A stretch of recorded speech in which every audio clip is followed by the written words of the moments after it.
There is something happening in millions of bedrooms across America right now, and most people have no idea it is connected to one of the most feared diseases of our time. Older adults are lying awake at night, tossing and turning, waking up too early, or simply never reaching the deep, restful sleep their brains desperately need. And for years, most people thought this was just a normal part of getting older, something you accept, something you push through. But here is what the latest science is telling us, and what I really want you to hear today. Poor sleep is not just making you tired, it may be quietly, gradually putting your brain at serious risk. The connection between sleep and dementia is one of the most important health discoveries of the last decade. And the good news is, when you understand what is happening inside your brain while you sleep, you can start making changes that may genuinely protect it. So if you have been struggling with sleep, or if someone you love has, please stay with me. This video could be one of the most important things you watch this year. Let us start with something that might surprise you. For a long time, scientists thought sleep was simply the brain going quiet, resting, like a car with the engine off. But we now know that is completely wrong. Sleep is one of the most active and important periods of your entire day. While you are sleeping, your brain is doing something remarkable. It is actually cleaning itself. Inside your brain, there is a system that researchers only discovered relatively recently. It is called the glymphatic system. Think of it like a built-in waste removal network. While you sleep, especially during the deeper stages of sleep, this system opens up and floods the brain with cerebrospinal fluid. That fluid flows through tiny channels between brain cells and literally flushes out toxic waste products that have built up during the day. It washes them away, out of your brain, and into your body where they can be eliminated. Now here is where it gets important. One of the main waste products this system removes is a protein called beta-amyloid. You may have heard that name before. Beta-amyloid is the same protein that builds up in the brains of people with Alzheimer's disease, forming the sticky plaques that damage and eventually destroy brain cells. And here is the critical point that research is now making very clear. This cleaning process, this flushing out of beta-amyloid, happens almost entirely during sleep. When you do not sleep long enough, or when your sleep is fragmented and shallow, your brain does not get fully cleaned.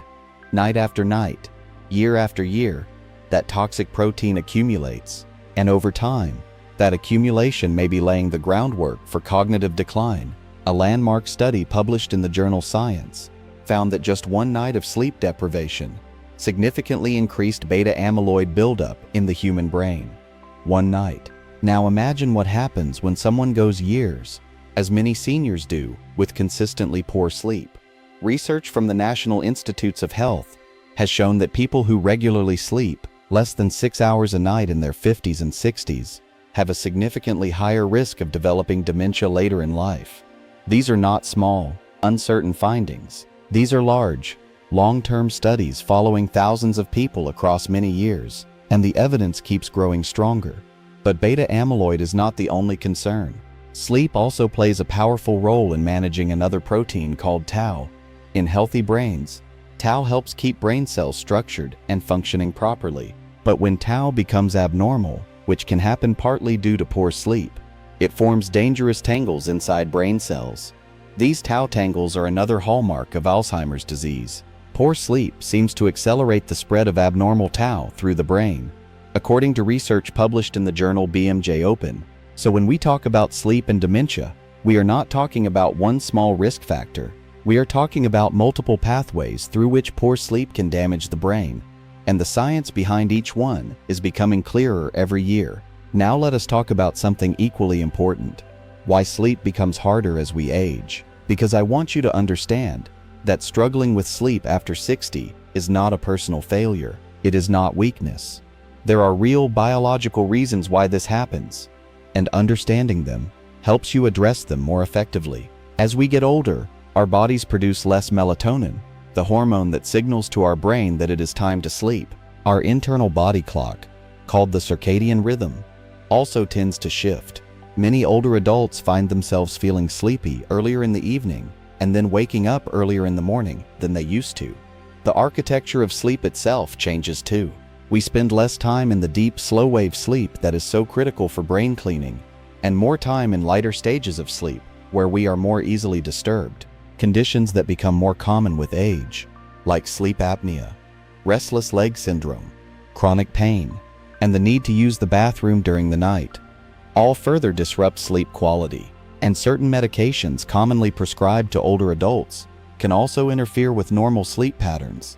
So yes, sleep gets harder with age, but that does not mean we are powerless, not at all. In fact, there are several things that research has shown can meaningfully improve sleep quality in older adults, and by doing so, may help protect brain health over the long term. Here is the first one, and it is the most powerful thing most people never think about. Be consistent with your sleep and wake times, every single day, including weekends. This single habit is one of the most evidence-supported ways to improve sleep quality. Your brain has an internal clock, and that clock runs on regularity. When you go to bed and wake up at roughly the same time every day, your brain learns to anticipate sleep. It prepares your body more efficiently, releasing melatonin at the right time, lowering your core body temperature, quieting your nervous system. When your sleep schedule is all over the place, sleeping in on weekends, staying up late some nights and not others, it confuses that internal clock.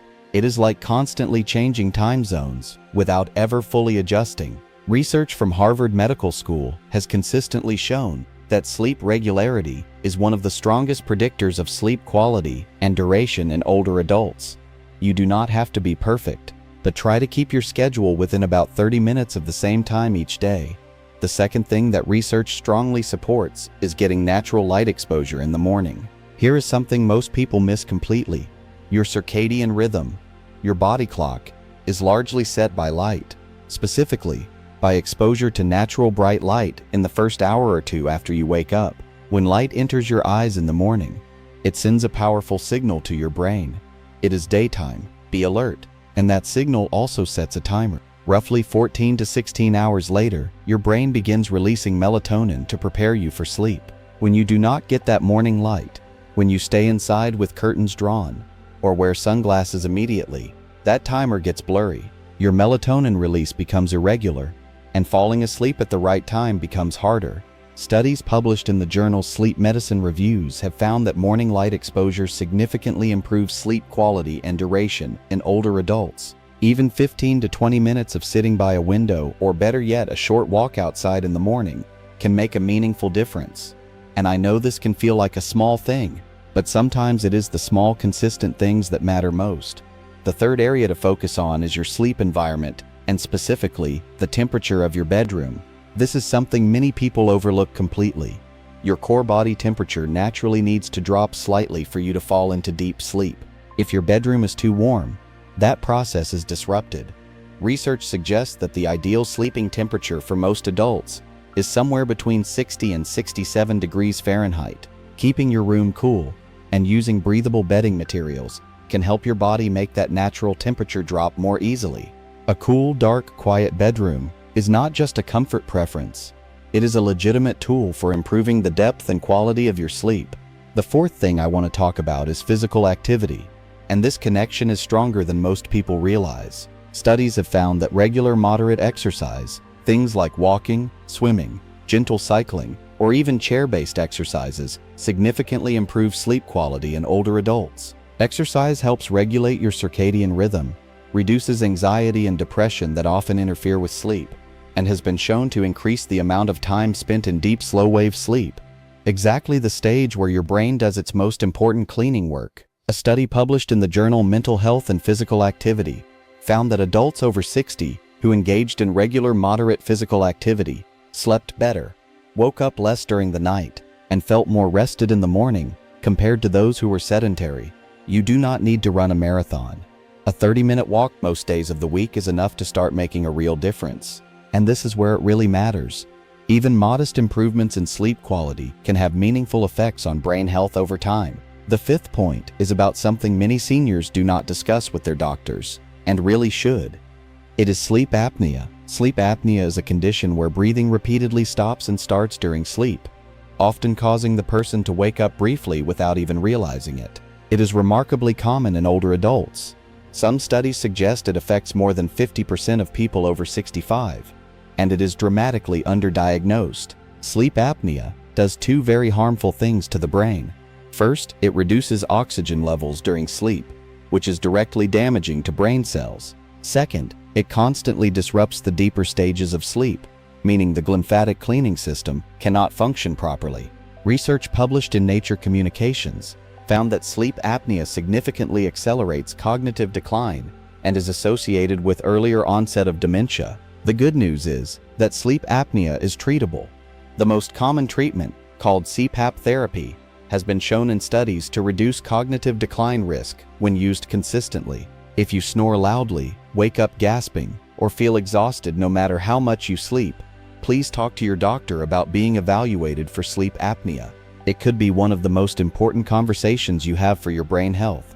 Now, a word about sleep medications, because I know many people reach for them out of desperation, and I want you to have the full picture.